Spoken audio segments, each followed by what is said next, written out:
नमस्कार दोस्तों, संजू मंथन लाइफलाइन में आपका हार्दिक स्वागत है।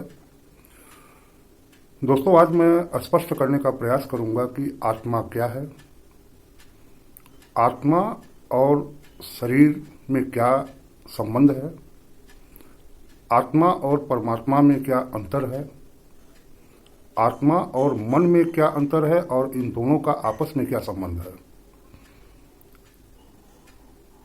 आत्मा का मूल लक्ष्य क्या है, मूल उद्देश्य क्या है। इन विषयों को आज के वीडियो में स्पष्ट करने का प्रयास किया जाएगा। मित्रों, संपूर्ण ब्रह्मांड रहस्यों से परिपूर्ण है। एक प्रश्न है, उसको तलाश करने की, उसको खोजने का प्रयास किया जाता रहा है। उन रहस्यपूर्ण प्रश्नों में एक प्रश्न आत्मा का भी है। मित्रों, भारतीय दर्शन के अनुसार आत्मा एक ऊर्जा है, एक एनर्जी है। दुनिया में जितने भी पंथ हैं, सभी पंथों के दर्शन के अनुसार यह परिकल्पना की गई है कि कोई एक सुपर पावर है जिसके अनेक नाम हैं, लेकिन वो सुपर पावर एक ही है जिसने इस रहस्यपूर्ण ब्रह्मांड का निर्माण किया है। उसमें से एक अणु मानव भी है, एक परमाणु है, एक एनर्जी है, एक ऊर्जा है, जिसको नाम दिया गया आत्मा या रूह। यह प्रत्येक संस्कृति के अनुसार अलग अलग नाम हो सकते हैं, लेकिन अर्थ सभी का एक ही है कि इस शरीर में एक सूक्ष्म तत्व है जिसे आत्मा कहा जाता है, जिसे देखा नहीं जा सकता, जिसे स्पर्श नहीं किया जा सकता, जिसे महसूस किया जा सकता है, जिसे एहसास किया जा सकता है। उसकी शक्ति, उसके रूप, उसके स्वरूप की अनुभूति की जा सकती है, जिसे आत्मा कहा जाता है।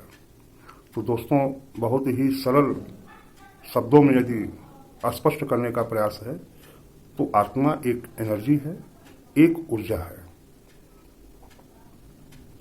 यह प्रत्येक धर्म ग्रंथों के अनुसार, भारतीय दर्शन के भी अनुसार, उस सुपर पावर का अंश हम भी हैं। इस प्लैनेट पर, इस पृथ्वी पर, इस वसुधा पर जितने भी जीव हैं, पशु हैं, पक्षी हैं, सभी में एक तत्व का निवास होता है जिसे आत्मा कहा जाता है। प्रत्येक जीव में, प्रत्येक पशु में, प्रत्येक पक्षी में, जो भी हैं इस प्लैनेट पर, सभी में आत्मा का वास होता है।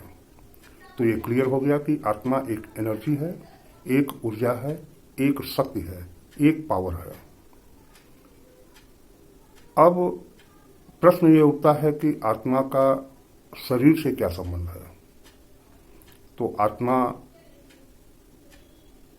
कार्य नहीं कर सकती, उसको एक माध्यम चाहिए, और वह माध्यम होता है शरीर, बॉडी, जिस्म, जिसके माध्यम से आत्मा कार्य करती है।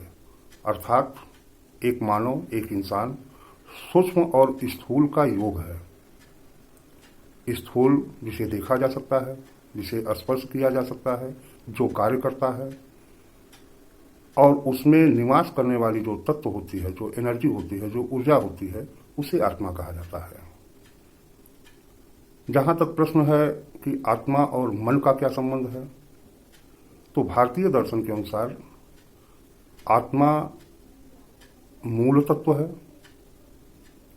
और उसके ऊपर मन है।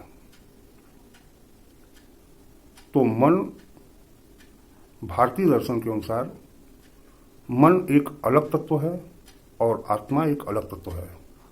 आत्मा मूल तत्व है, मन क्रिया करती है, इसकी गति बहुत तेज होती है।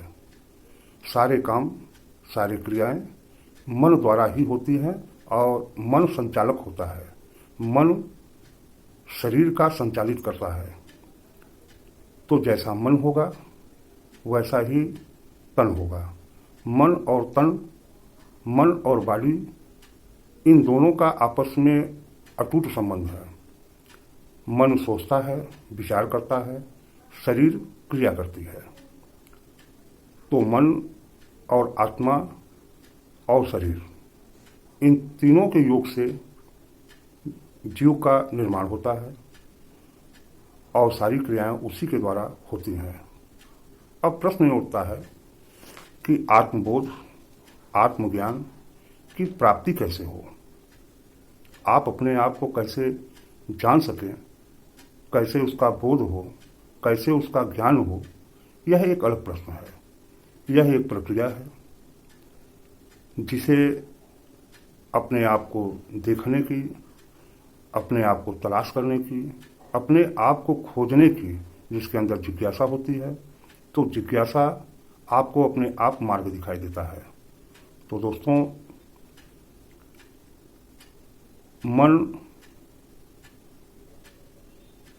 शरीर और आत्मा, ये तीनों में से किसी एक को यदि निकाल दिया जाए, किसी को अलग कर दिया जाए, तो फिर सारी क्रियाएं बंद हो जाएंगी।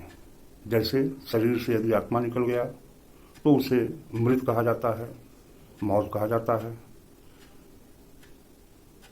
मन और शरीर दोनों का आपस में बहुत ही गहरा संबंध है। दोनों एक दूसरे के बगैर अधूरे हैं। आत्मा अपनी जगह पर स्थिर है, अपनी पूरी शक्ति के साथ, अपनी पूरी एनर्जी के साथ, पूरी ऊर्जा के साथ। उसको कहीं तलाश करना नहीं है, वो आपके अंदर ही विराजमान है। उसको खोजने की कोई जरूरत नहीं है। बस जो परतें हैं, जो लेयर हैं, उनको हटाने की जरूरत है। जैसे कोई बच्चा जन्म लेता है, किसी घर में जन्म लेता है, तो वह एक मानव होता है, एक इंसान होता है। अब जब वो देह से आबद्ध होता है, देह उसके साथ जुड़ती है, तो देह के तत्व भी उसके साथ जुड़ते हैं। मोह जुड़ता है, क्रोध जुड़ता है, लोभ जुड़ता है। जो भी तमाम विकृतियां हैं, सकारात्मक हैं, नकारात्मक हैं, सारे तत्व जुड़ते हैं। जब आत्मा देह से आबद्ध होती है, वो जन्म लेती है, उसके साथ उसको तमाम परिचय मिलते हैं। कोई उसके माता पिता होते हैं, तमाम दुनिया भर के जो भी सांसारिक रिश्ते होते हैं, नाते होते हैं, वो जुड़ते हैं। क्रमशः उसके संबंधों का दायरा बढ़ता है। वह यह व्यक्ति से सामाजिक व्यक्ति बनता है, अपने जीवन के लक्ष्य को निर्धारित करता है। ये क्रियाएं तब तक चलती हैं जब तक मृत्यु नहीं हो जाती। तो मित्रों, बहुत ही साधारण शब्दों में यह स्पष्ट किया गया है कि आत्मा क्या है, आत्मा और शरीर का क्या संबंध है, आत्मा और मन का क्या संबंध है। तो इसे संक्षिप्त में बताने का प्रयास किया गया है। तलाश करने की जो प्रक्रिया है वह आसान नहीं है। उन परतों को, उन लेयर को हटाना पड़ेगा, तब आपको उस आत्मा का स्वरूप ज्ञात होगा, उसका बोध होगा, उसके ज्ञान की प्राप्ति होगी। आत्मा और परमात्मा का क्या संबंध है? तो आत्मा और परमात्मा का वही संबंध है जो शून्य का महाशून्य से है। जो भी आत्माएं हैं, दुनिया भर के, संसार भर के जो भी जीव हैं, उनमें जो आत्माएं हैं वो किसी की अंश है। परमात्मा क्या है? सुपर पावर है, शक्तिशाली है, हम सभी का जन्मदाता है। तो जिसका जन्म जहां से हुआ है वहीं वो मिल जाए, यही आत्मा का लक्ष्य है, यही आत्मा का उद्देश्य है। शून्य का महाशून्य में विलीन होना, यह प्रत्येक आत्मा का लक्ष्य है, प्रत्येक आत्मा का उद्देश्य है। जैसे एक बूंद का सागर में मिल जाना, और यह एक प्रक्रिया है। अब यह प्रश्न उठता है कि क्या आत्मा की मृत्यु होती है या नहीं होती है? तो भारतीय दर्शन के अनुसार दोस्तों, आत्मा अजर है, अमर है, उसकी कभी भी मृत्यु नहीं होती है। भारतीय दर्शन के अनुसार आत्मा एक चक्र है जो निरंतर चलती रहती है। जिस प्रकार व्यक्ति अपने वस्त्रों को बदलता है, उसी तरह से आत्मा अपने शरीर का त्याग करती है, दूसरे शरीर को धारण करती है। एक दर्शन ये है। एक दर्शन ये भी है कि जिस तरह एक बादल से कोई बूंद पृथ्वी पर आती है और सागर से मिलती है, तो उस बूंद को पुनः नहीं खोजा जा सकता, उस बूंद को अलग नहीं किया जा सकता। वह बूंद महासागर में विलीन होती है, पुनः नए बूंद का निर्माण होता है। तो ये दर्शन का अलग अलग स्वरूप है। एक स्वरूप है कि प्रत्येक बूंद का अलग अस्तित्व है। एक स्वरूप है कि बूंद जब महासागर में मिलती है तो वो घुल मिल जाती है और फिर नए बूंद का निर्माण होता है। तो दोस्तों, यह एक रहस्य है जिसमें जिज्ञासा होगी, जिसमें तलाश करने का जुनून होगा। जिसको भी इसका बोध हो गया, जिसको भी आत्म ज्ञान की प्राप्ति हो गई, उसका जीवन सार्थक हो गया, वह संपूर्णता को प्राप्त कर गया। यह एक रहस्यपूर्ण प्रश्न है। इसको बहुत ही सरल सहज भाषा में स्पष्ट करने का प्रयास किया गया है। आगे भी इस प्रश्न पर, इस विषय पर और भी वीडियो बनाया जाएगा, जिसको और भी सरल और सहज तरीके से स्पष्ट करने का प्रयास किया जाएगा।